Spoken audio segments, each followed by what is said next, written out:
Hello दोस्तों, आप सबका बहुत बहुत स्वागत है। आई होप आप सबके नेट के एग्जाम अच्छे हुए होंगे, काफ़ी अच्छा स्कोर आपका आएगा ऐसी हम उम्मीद करते हैं। लेकिन यहाँ पे जिनकी हो सकता है तैयारी अच्छी ना हो या फिर पेपर जो है कुछ ज़्यादा कठिन आ गया हो एक्सपेक्टेशन से, तो ऑब्वियसली उनका पेपर उतना अच्छा नहीं हुआ होगा।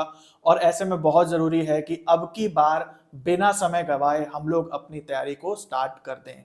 तो इसलिए आज हम जो है क्लास कर रहे हैं और आज से ही हम लोग सीरियस पढ़ाई को स्टार्ट कर रहे हैं, है ना।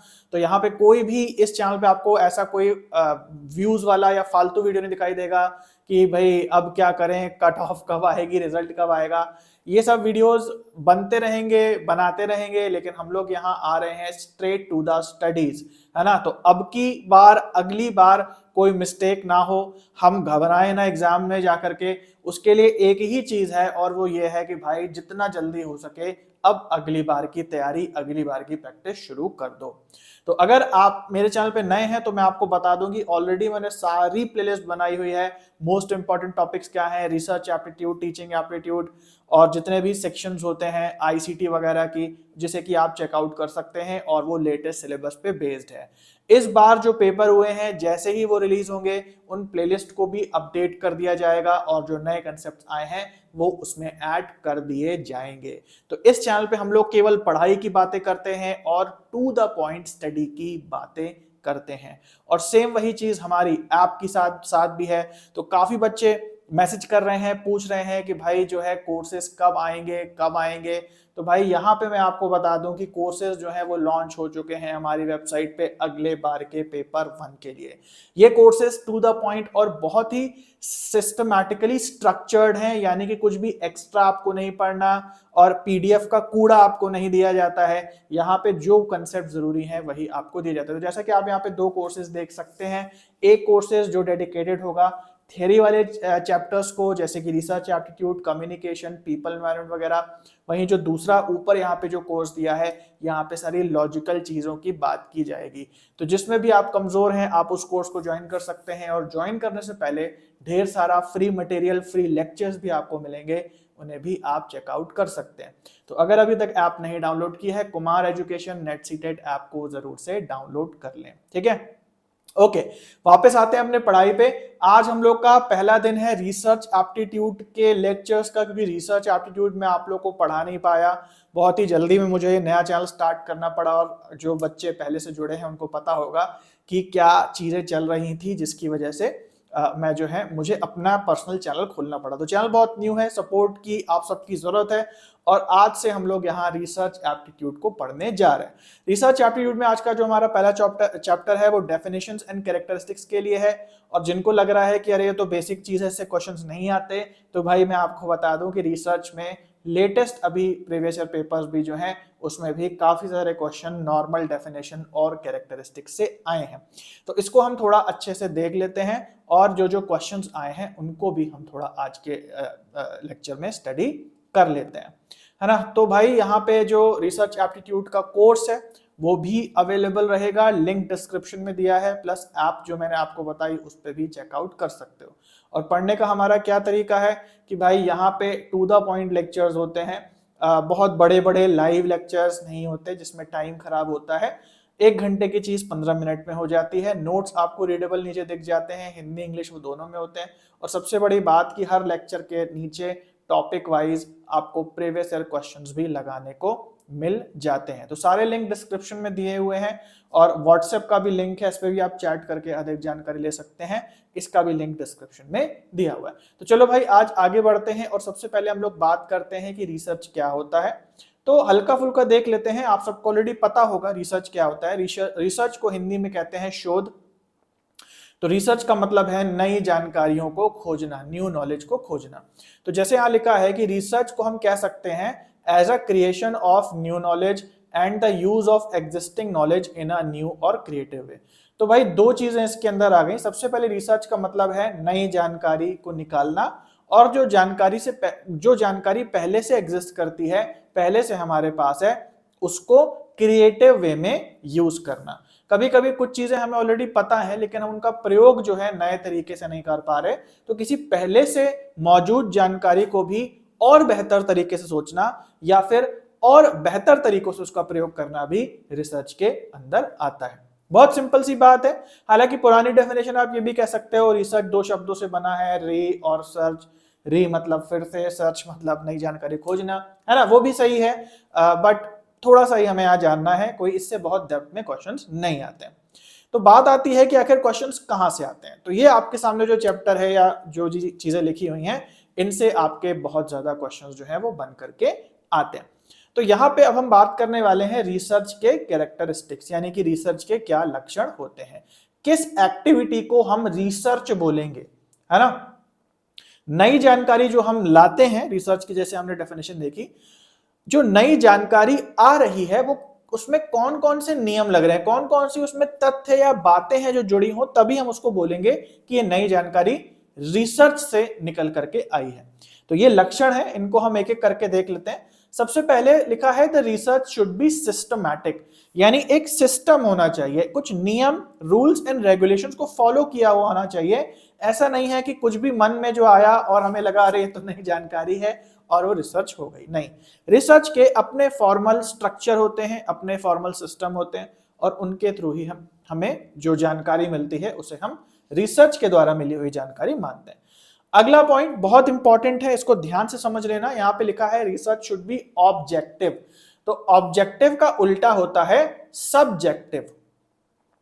अब ऑब्जेक्टिव और सब्जेक्टिव का मतलब क्या होता है? सबसे पहले तो सुने सुनाए टर्म्स हैं, हमने इंग्लिश ग्रामर में टर्म्स सुने हैं। एक होता है सब्जेक्ट, फिर आता है वर्ब, और फिर आता है ऑब्जेक्ट। यहां पे उन सब्जेक्ट और ऑब्जेक्ट की बात नहीं हो रही, यहां पे इनका मतलब कुछ और है। सब्जेक्टिव होने का मतलब होता है जब हमारा ध्यान का एक केंद्र हो, है ना, यानी कि हम किसी वस्तु व्यक्ति का पक्ष लेके उसके हिसाब से जब हम कोई काम करें तो इसको हम कहते हैं कि हम सब्जेक्टिव हो रहे हैं। इसका ठीक उलट ऑब्जेक्टिव होने का मतलब है कि जब हम किसी भी वस्तु, व्यक्ति या स्थान का पक्ष लिए बिना निष्पक्ष रूप से कोई काम करें तो उसको हम ऑब्जेक्टिव होना कहते हैं। तो रिसर्च करने के लिए बहुत जरूरी है कि हम निष्पक्ष या अनबायस्ड होकर के चीजों की रिसर्च करें, डेटा को कलेक्ट करें, डेटा का एनालिसिस करें। अगर हमारे दिमाग में हम किसी सर्टेन चीज को, व्यक्ति को, रिलीजन को, है ना, कोई नेचुरल फिनोमिनन को ज्यादा प्रेफरेंस दे रहे हैं और कोशिश कर रहे हैं कि उसके हिसाब से हम रिसर्च करें, तो वो रिसर्च गलत हो जाएगी।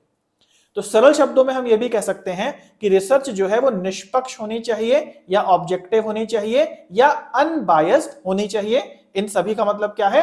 ऑब्जेक्टिव होनी चाहिए। आई होप आपको समझ में आ गया। और सब्जेक्टिव का मतलब है जब हम बायस होने लगते हैं। ओके, अगला है हमारा पॉइंट कि रिसर्च शुड बी लॉजिकल। तो लॉजिक होना चाहिए, सेंसिबल होनी चाहिए।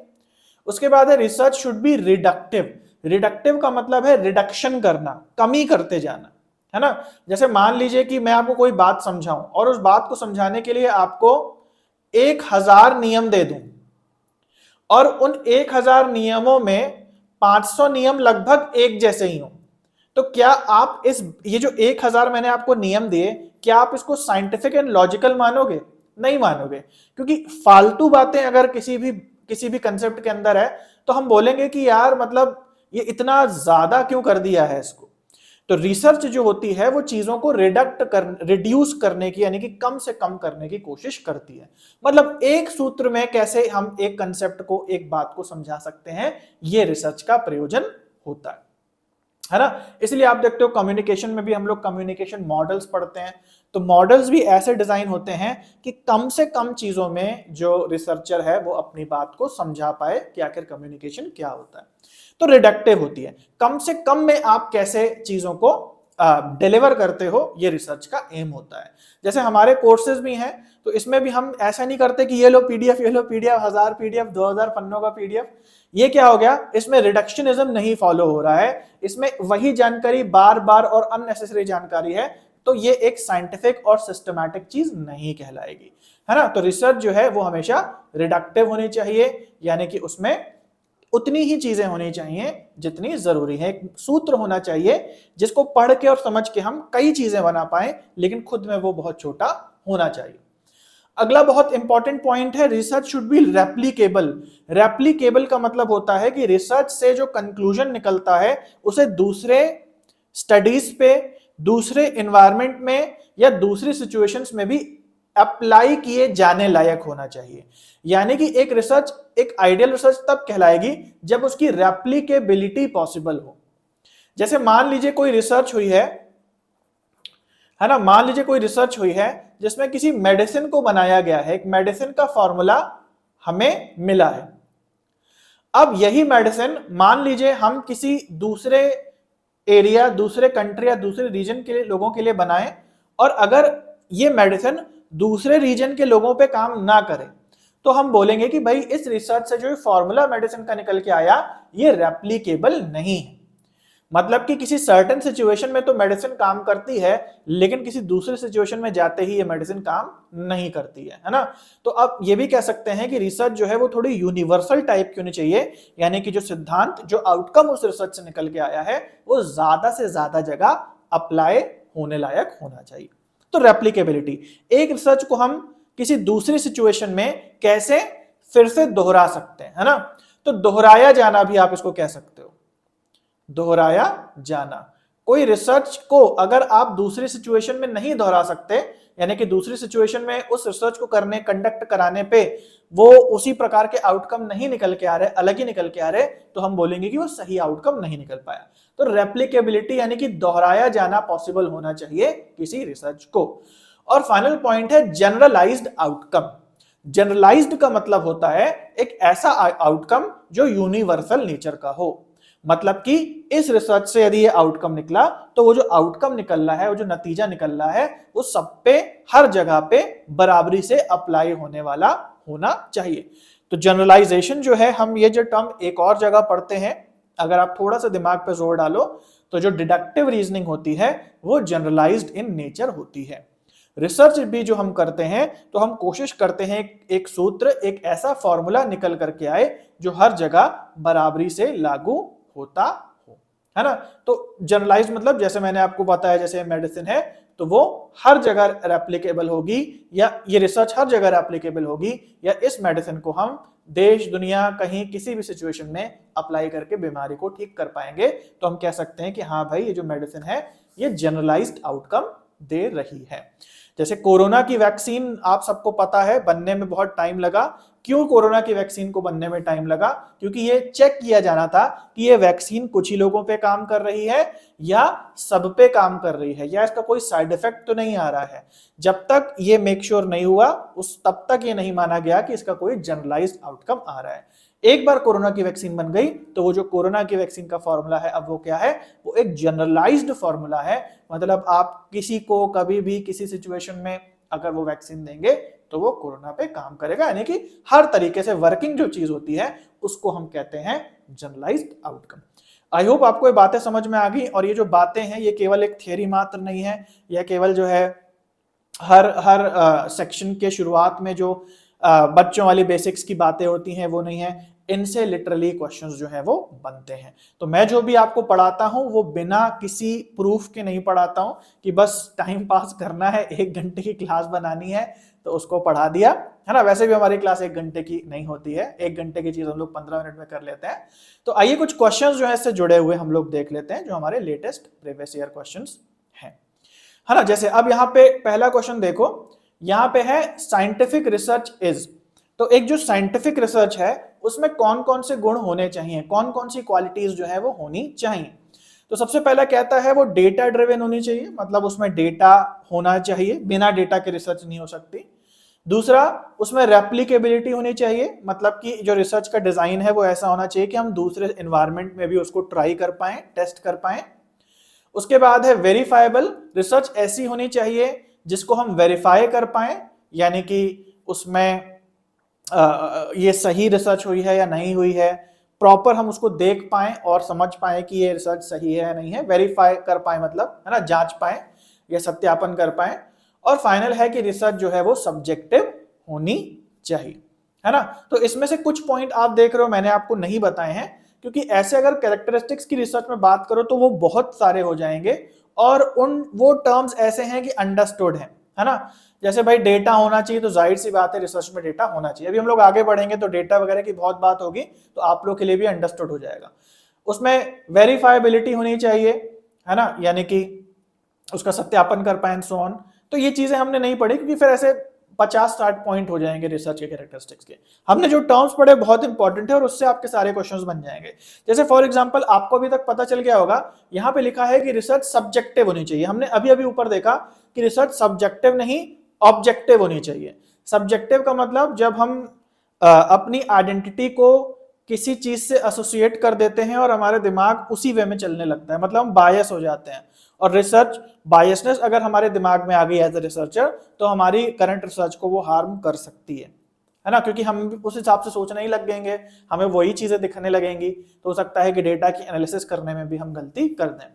तो सब्जेक्टिविटी बिल्कुल भी नहीं होनी चाहिए, निष्पक्ष होनी चाहिए रिसर्च, और अनबायस होनी चाहिए। तो केवल डी पॉइंट गलत हो जाएगा और ए बी सी सही हो जाएगा। अगला क्वेश्चन देखते हैं, when knowledge becomes replicable and verifiable then it is called.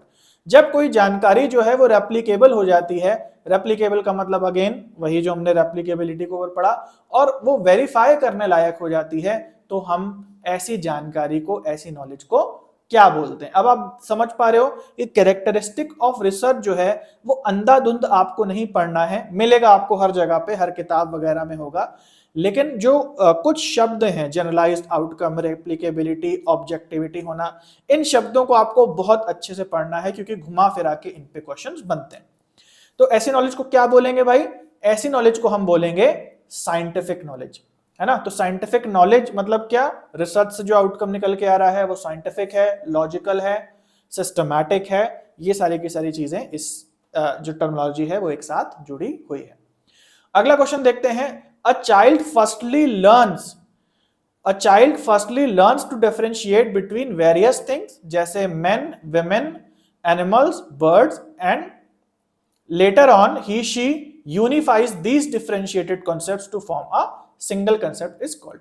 तो अभी के जो पेपर हुए रिसेंट में, बच्चों ने कहा अरे भाई बड़े खतरनाक क्वेश्चन आ रहे हैं और लैंग्वेज ऐसी पूछ रहे हैं कि कोई आइडिया नहीं है। देखो भाई, इस बार जो पेपर हुआ है उससे पहले के ये क्वेश्चन है। अभी इस बार जो लेटेस्ट पेपर हुआ है वो तो अभी रिलीज भी नहीं हुए हैं, है ना, क्वेश्चन पेपर्स। ये बहुत सालों से हो रहा है, अभी से नहीं हो रहा है। और मैं आपको हमेशा कहता हूं कि भाई आपको कंसेप्ट पे फोकस करना है। केवल पीवाईक्यूज लगा के भी चले जाओगे और ये सोचोगे कि यार मैंने तो इतने क्वेश्चन लगाए हैं और उसमें से कुछ आ जाएगा, हमने सबके आंसर याद कर लिए हैं, तब भी काम नहीं बनेगा। यूजीसी नेट आपके हायर एजुकेशन को जांचने का कॉम्पिटिटिव एग्जाम है, ये आपके रट्टाफिकेशन को जांचने का कॉम्पिटिटिव एग्जाम नहीं है। रट्टाफिकेशन तो कोई भी कर लेता है भाई। सड़क पे आप देखते हो कि जो ट्रैवलर्स होते हैं वो जाते हैं बहुत सारे टूरिस्टी एरियाज में, तो वहां वो छोटे छोटे बच्चे जो हैं उनकी भाषा को रट करके बैठे होते हैं, है ना। इटालियन आएगा इटालियन से बोलेंगे, जर्मन आएगा जर्मन से बोलेंगे। तो क्या उनको उनकी भाषा आती है? उनको भाषा नहीं आती है। वो उस कॉन्टेक्स्ट में जो जो टूरिस्ट एक्सपेक्ट करते हैं कि हमें जानकारी मिले, बस उनको उतना बोलने आता है। तो उसको आप ये थोड़ी बोलेंगे कि इनको भाषा आती है। ठीक उसी तरीके से यूजीसी नेट में भी अगर आपने क्वेश्चंस को ही रट लिया है तो वो भी काम नहीं करेगा। जैसे मैं आपको कहता हूँ पीवाईक्यूज लगाओ, पीवाईक्यूज लगाओ, तो कुछ बच्चे इसका ये मतलब ले लेते हैं कि प्रीवियस ईयर क्वेश्चन रट लेंगे हम, घोल के पी जाएंगे तो हमारा नेट का पेपर हो जाएगा। नहीं भाई, आपको ये पढ़ना पड़ेगा, समझना पड़ेगा। कंसेप्ट मैंने आपको ऑलरेडी बता दिया है। और कैसे आप इसको ठीक करेंगे? जब तक आप बार बार प्रीवियस ईयर क्वेश्चन नहीं लगाएंगे, समझने की कोशिश नहीं करेंगे कि क्या लिखा है, क्या बोला है। रटने से फिर काम नहीं। अभी तो मैं आपको आंसर बता ही दूंगा, लेकिन उस आंसर का आप क्या करोगे जब आपको कंसेप्ट नहीं समझ में आया कि इसमें क्या पूछा जा रहा है। तो अच्छे से पढ़ते हैं और कंसेप्ट समझते हैं। इसीलिए मैं आपको जो भी प्रीवियस ईयर क्वेश्चन कराता हूं, मैं खुद से पढ़ता हूं और पढ़ के राइट आंसर बता के आगे नहीं निकल जाता। कोशिश करता हूं कि आपको एक एक शब्द समझ में आ जाए। तो चलिए देखते हैं। सबसे पहले लिखा है एक बच्चा, एक चाइल्ड सबसे पहले कई अलग अलग चीजों में भेद करना सीखता है, डिफरेंशिएट करना सीखता है। मेन क्या होते हैं, विमेन क्या होते हैं, एनिमल क्या होते हैं, बर्ड क्या होते हैं, इनको वो अलग अलग कैटेगरीज में देखना सीखता है। एंड लेटर ऑन ही और she unifies these differentiated concepts to form a single concept, है ना। और जब वो ये अलग अलग चीजों को देखता है तो इन सबको देख के वो समझ लेता है कि इनमें कॉमन पैटर्न क्या है, मतलब उनका एक जनरलाइज्ड फॉर्म वो समझ लेता है ना। मैन हो या विमेन हो, सबकी दो आंखें हैं, एनिमल की भी दो आंखें हैं, बर्ड की भी दो आंखें हैं। तो इन सबको पहले वो अलग अलग तरीके से देखता है और उसके बाद वो समझ जाता है कि हाँ भाई ये एक कॉमन, एक ग्रुप का पार्ट है, तो सारे कंसेप्ट्स को यूनिफाई कर देता है। इसको क्या बोलेंगे आप? ये जो उसने करा उसने को आप क्या बोलेंगे?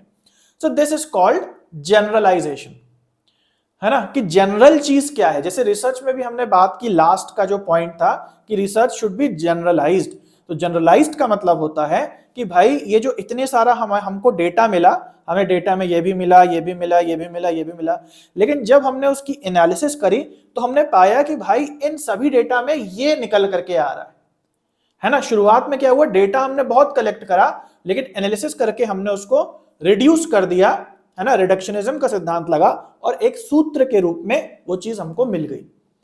तो इसको हम कहते हैं किसी चीज को जनरलाइज करना। डिडक्टिव रीजनिंग से जुड़ी हुई ये बात है और लॉजिकल रीजनिंग में हमने ऑलरेडी पढ़ी है। इस चैनल पे हमने अभी तक लॉजिकल रीजनिंग नहीं करा है, जब करेंगे तो डिडक्टिव रीजनिंग को भी देखेंगे। सब्सक्राइब नहीं किया चैनल को, सब्सक्राइब कर लेना। अभी तक आपको एक्सप्लेनेशन समझ में आया तो जरूर से वीडियो को लाइक भी कर देना, है ना। तो जनरलाइजेशन मतलब एक तरीके से deductive reasoning. Okay, so guys I hope आपको लेक्चर अच्छा लगा। आज हमने छोटा लेक्चर करा है ताकि थोड़ा हम लोग स्लो चल रहे हैं, आराम से धीरे धीरे हम लोग अपने लेक्चर को थोड़ा कॉम्प्लिकेटेड और थोड़ा बड़ा करते जाएंगे। आई होप जितना हमने पढ़ा वो आपको समझ में आया। लिंक डिस्क्रिप्शन में है, रिसर्च एप्टीट्यूड का पूरा कोर्स अगर आपको ज्वाइन करना है तो हमारी ऐप और वेबसाइट पे मिल जाएगा। प्लस ये हमारा व्हाट्सएप नंबर है, इस पे भी आप कॉन्टेक्ट कर सकते हो फ्री डेमो वगैरह के लिए। और प्लस मैंने आपको जो बताया कि ये हमारी ऐप है जिसको आप जरूर से डाउनलोड कर लो प्ले स्टोर से, है ना। और इसके अलावा ये दो फुल कोर्सेज भी लॉन्च हो गए हैं। एक कोर्सेज में आपको सारे लॉजिकल चीजें मिलेंगी जिसमें न्यूमेरिकल और जो ज्यादा कठिन होती हैं, और एक कोर्स है जिसमें आपको थ्योरेटिकल चीजें मिलेंगी। और जैसे ही नए क्वेश्चन पेपर्स आ जाएंगे इन कोर्सेज को उसके हिसाब से अपडेट कर दिया जाएगा और न्यू टॉपिक्स को ऐड कर दिया जाएगा। ठीक है, तो चलिए गाइस आज के लिए इतना है, मिलते हैं अगले वीडियो में। तब तक के लिए सभी को बाय और टेक केयर।